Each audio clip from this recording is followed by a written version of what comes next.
Good morning students. मैं Santosh Kushwaha from Gyandeep senior secondary public school. तो बच्चों, आज दिव्य भारती से हमारा चल रहा था सेकंड चैप्टर का क्या नाम था?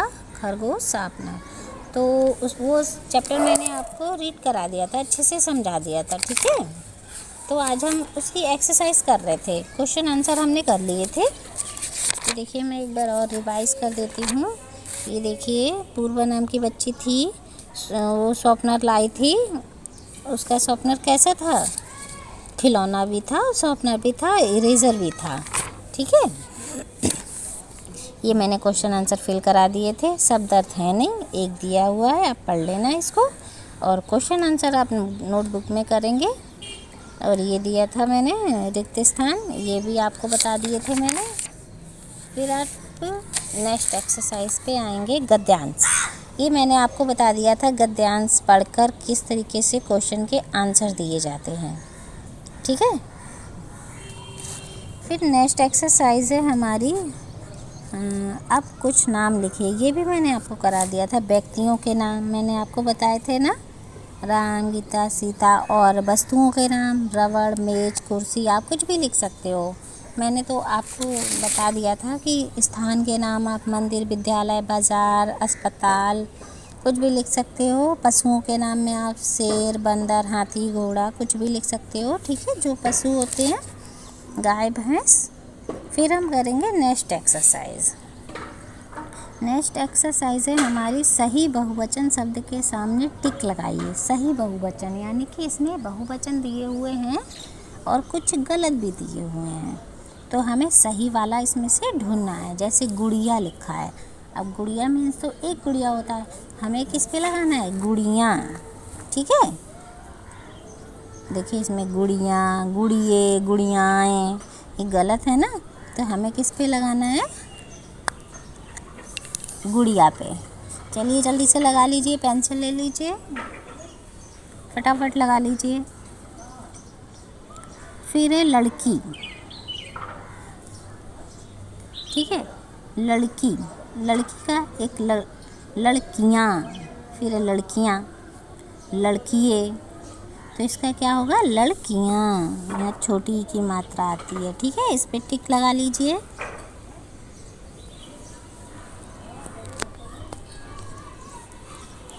फिर हमारा पेंसिल। पेंसिल का क्या होगा? पेंसिलें।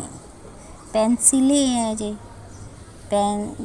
पेंसिलों, पेंसिलें, पेंसिलें, यहाँ पे बिंदी भी आएगी, ठीक है, तो इस पे टिक लगा लीजिए। फिर है घंटी। घंटी का क्या होगा? घंटियाँ, घटियाँ, घंटियों, क्या होगा? घंटियाँ। आप इस पे टिक लगा लीजिए, ठीक है, इस तरीके से। फिर आएगी नेक्स्ट एक्सरसाइज, चित्र देखकर खिलौने के नाम अलग अलग करके लिखिए। अब हमें क्या करना है? यहाँ पर रोए वाले खिलौने लिखने हैं, बैटरी से चलने वाले खिलौने लिखने हैं, और रबर के खिलौने लिखने हैं। तो हमने इस चैप्टर में अच्छे से पढ़ा है कि कौन से बैटरी से चलने वाले हैं, कौन से रबर के हैं, और कौन से रोएदार हैं ना। तो चलिए अब हम जल्दी से ढूंढ के लिख लेते हैं। तो सबसे पहले रोएदार ढूंढते हैं। रोएदार एक तो टेडी बियर है, ठीक है, टेडी बियर लिख दीजिए, ठीक है, टेडी बियर लिख दीजिए। फिर क्या है?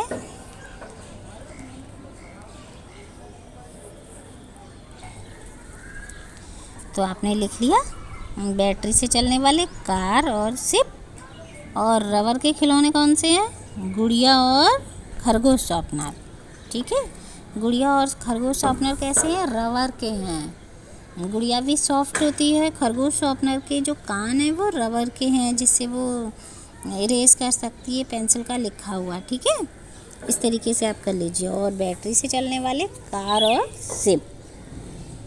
फिर है रोएदार खिलौने, शेर और टेडी बियर, ये आप कर लीजिए कंप्लीट।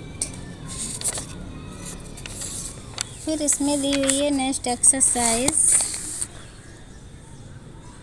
कल्पना अपनी कल्पना से पूर्वा की मेज पर पड़े शॉर्पनर और पेंसिल के बीच हुई बातचीत लिखिए।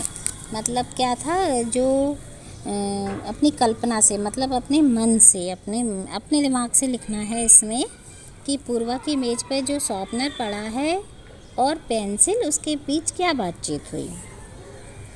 तो चलिए, मैं तो आपको कुछ बताती हूँ, लेकिन आप कुछ और भी लिख सकते हैं इसमें। तो आप अपनी कल्पना से लिखना है ना।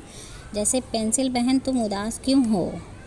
इसने किसने कहा, शॉर्पनर ने। तो उसने क्या कहा, मेरा सिक्का मोटा हो गया है, इसीलिए रूपा मुझसे लिख नहीं रही है। उसने क्या कहा, मेरा सिक्का, यानी कि जो पेंसिल की नोक थी वो मोटी हो गई है, तो जो रूपा है वो उस पेंसिल से लिख नहीं रही है, तो पेंसिल उदास हो गई है। तो शॉर्पनर ने क्या कहा फिर, तो आओ अपना सिक्का तेज कर लो। शॉर्पनर ने क्या कहा, तो आओ और अपना सिक्का तेज कर लो, क्योंकि वो शॉर्पनर था, उससे आराम से सिक्का तेज हो जाता। फिर पेंसिल ने क्या कहा, अच्छा आती हूँ। पेंसिल ने क्या कहा, अच्छा आती हूँ, या हम ये भी कह सकते हैं, ठहरो अभी आ रही हूँ। ठीक है, उसने कहा अच्छा आती हूँ। फिर शॉर्पनर, आज से हम दोनों दोस्त। अब वो दोनों क्या हो गए, दोस्त हो गए, क्योंकि एक दूसरे के काम में आए। जब हम एक दूसरे के काम में आते हैं फिर फ्रेंड बन जाते हैं ना, तो वो दोनों फ्रेंड बन गए। तो कहा उसने, अच्छा आज से हम दोनों दोस्त हैं। फिर ये देखिए, कुछ राइटिंग करने को दिए, कठिन वर्ड हैं जो आप भूलें ना, इसलिए प्लास्टिक, इसको आप एक बार लिखिएगा। फिर है कल्पना, इसको आप एक बार लिखिएगा। फूलदान, इसको आप एक बार लिखिएगा इस तरीके से।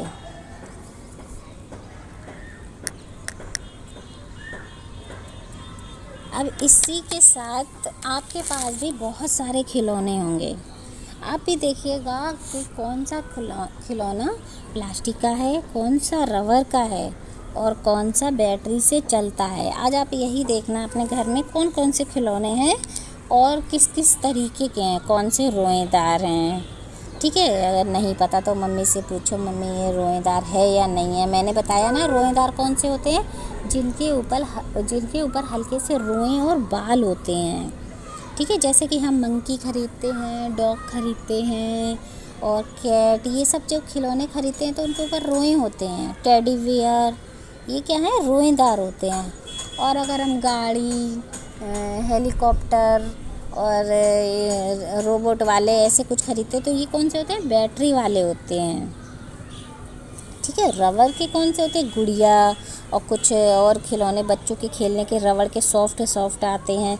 देखे होंगे आजकल बच्चों के लिए फ्रूट्स बने हुए आते हैं रबर के खेलने के लिए, और एनिमल्स वगैरह भी रबर के उनके लिए खेलने के लिए आते हैं, क्योंकि बच्चों के चोट ना लगे इसलिए सॉफ्ट खिलौने भी आते हैं।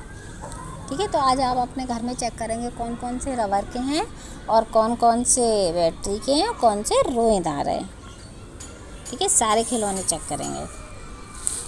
फिर ये नेक्स्ट पेज पे दिया है, अंगूरों के गुच्छे में अपने हाथ की उंगलियों से छाप से रंग भरिए। अब हाथ की उंगलियों से छाप से कैसे भरेंगे, ये तो गलत है। ठीक है, किसी बच्चे ने किया है। आपके हाथ की उंगलियों से छाप से कैसे करेंगे, ऐसे करके कलर में डिप करेंगे, ऐसे लगाएंगे एक अंगूर पे, फिर डिप करेंगे ग्रीन से, फिर ऐसे करके आप पूरा अंगूर का गुच्छा कर लेंगे। ठीक है, और इसमें कलर कर लेंगे लिप्स में और टहनी में।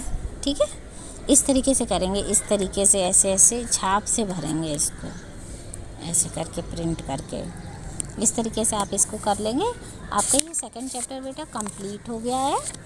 तो आप इसके शब्द अर्थ तो है नहीं, क्वेश्चन आंसर आपने कर लिए होंगे, और आगे की एक्सरसाइज में PDF डालूँगी, आप उसको कर लेंगे।